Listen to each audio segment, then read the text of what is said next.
Kalau sebelumnya kita lihat hubungan Ji-young dan Raja Yi-hyun mulai mencair. Di episode 7 dan 8 Bon Appetit Your Majesty, tensi makin naik.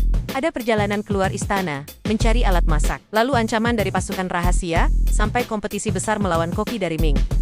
Yuk, kita bahas alurnya.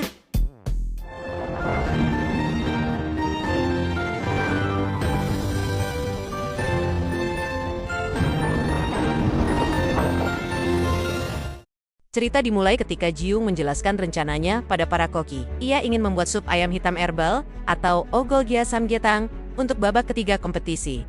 Tapi butuh sebuah alat modern yang belum ada di masa Joseon, yaitu panci presto. Ia pun meminta bantuan Raja Yi-hyun untuk mencari keturunan dari Jang Yong-sil, penemu terkenal. Ternyata ada cucu keturunannya, bernama Jang Chun-saen. Yi-hyun awalnya mengizinkan Ji-young berangkat bersama Song-jae. Tapi diam-diam, ia sendiri ikut menyamar jadi rakyat biasa. Ditemani Gonggil dan pengawal Suhyok. Perjalanan mereka tidak mulus, karena kabar keberangkatan itu sampai ke telinga Pangeran Jaesan. Melihat kesempatan, ia langsung memerintahkan pasukan rahasianya untuk menghabisi Ji-young. Sesampainya di rumah Chun-sang, mereka berpura-pura bahwa Yi-hyun hanyalah bangsawan biasa. Chun-sang menolak membantu karena tidak percaya pada keluarga istana.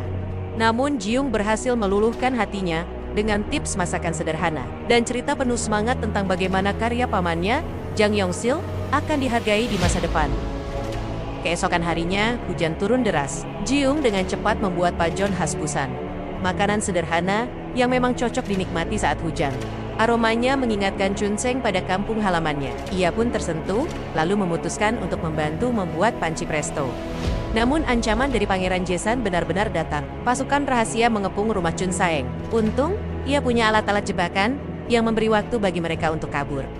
Pertarungan terjadi, dan di tengah kekacauan itu tutup panci presto terlepas. Chun-saeng berjanji akan mengantarkannya nanti. Sementara rombongan harus segera lari. Suhyok dan Gonggil berusaha menahan serangan. Sementara Raja Yi-hyun melindungi Ji-young, yang tangannya sudah mulai lemah karena terluka. Melihat peperangan yang semakin sengit, Ji-young syok dan pingsan. Dalam kondisi genting, Song-jae datang membantu dan berhasil memukul mundur para penyerang. Meski selamat, rombongan tetap cemas karena Ji-young tak sadarkan diri dan tutup panci presto yang sangat penting masih tertinggal di rumah Chun-sang. Meski begitu, ketika Ji-young sadar, ia tetap bersikeras kembali ke istana agar bisa mengikuti kompetisi. Episode ditutup dengan mereka yang selamat dan kembali, membuat penonton semakin menantikan jalannya pertandingan.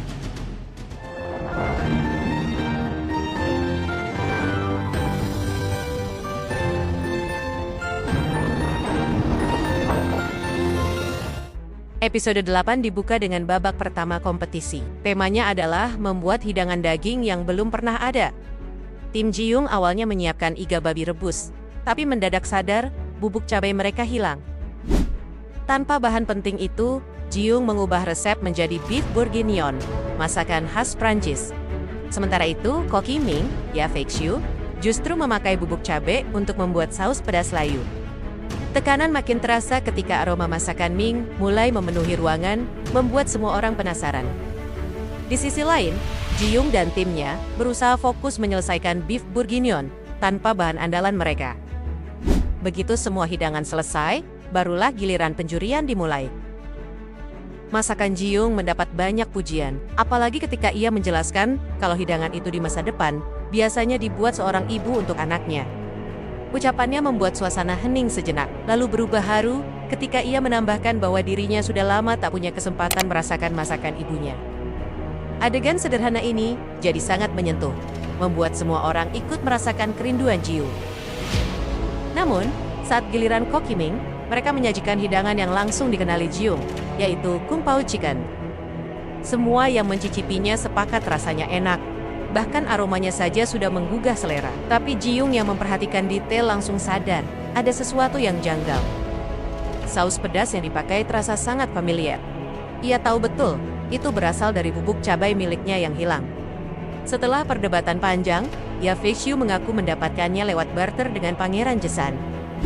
Hal ini membuat pamannya, Ang Bilong, kecewa karena merasa cara itu tidak adil. Ia bahkan mengaku kalah. Tapi akhirnya Raja Yi-hyun memutuskan ronde pertama berakhir seri. Babak kedua, lebih menegangkan. Jiung dan tim memutuskan membuat bebek packing, makanan khas istana Ming sendiri. Itu langkah berani, karena bisa saja dicemooh. Di sisi lain, Tang Bailong menyajikan makanan ala kuil Joseon, menyingkap bahwa ia pernah tinggal di Joseon selama 5 tahun demi mencari cita rasa sejati. Saat proses pemotongan bebek, ada momen penting. Chef Maeng tiba-tiba salah langkah dan melukai tangannya. Ternyata ini bagian dari intrik selir Kang yang menekannya agar Joseon kalah. Tapi justru disinilah Gil Jiam akhirnya maju ke depan. Selama ini Chef Maeng diam-diam melatih Gil Jiam dengan keras, bahkan sampai membuatnya menangis di dapur. Ternyata semua itu persiapan agar ia bisa menggantikan Maeng jika saat genting tiba. Dengan penuh ketegangan, Gilgem mengambil pisau dan melanjutkan tugas. Hasilnya, bebek berhasil dipotong rapi, hidangan pun selesai. Adegan ini bukan hanya menunjukkan keberanian Gilgam, tapi juga memperlihatkan bagaimana intrik selir Kang berbalik jadi kekuatan Jiung.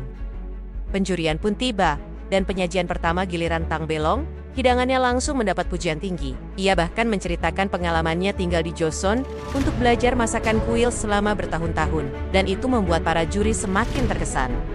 Tapi kejutan sesungguhnya datang ketika Jiung maju dengan bebek packing. Banyak yang meremehkan karena ini makanan khas istana Ming sendiri. Tapi begitu dicicip, semua orang terdiam. Rasa dan teksturnya begitu autentik sampai membuat Yukun tak kuasa menahan air mata.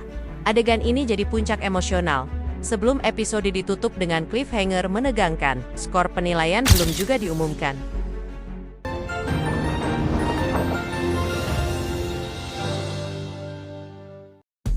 Episode 7 dan 8 memberikan campuran lengkap antara perjalanan penuh ketegangan, intrik politik, hingga kompetisi masak internasional.